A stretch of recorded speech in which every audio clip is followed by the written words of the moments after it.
Asep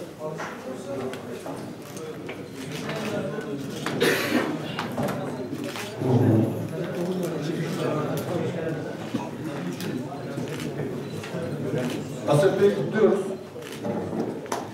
Yine gazeteci arkadaşlarımızdan devam edelim istiyorum. Diye emek veren arkadaşlarımızla. Ve ödülünü vermek üzere İnternet Yayıncılar Dernek Başkanımız Sayın Nihat Aydın'ı davet ediyorum.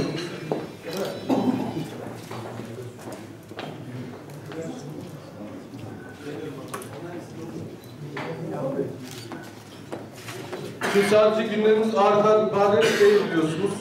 İl dışında da bizleri temsil eden bir sürü arkadaşımız var.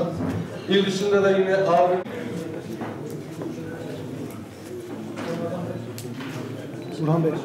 Burhan Bey, Başkanım, yan yana bir fotoğraf alsam.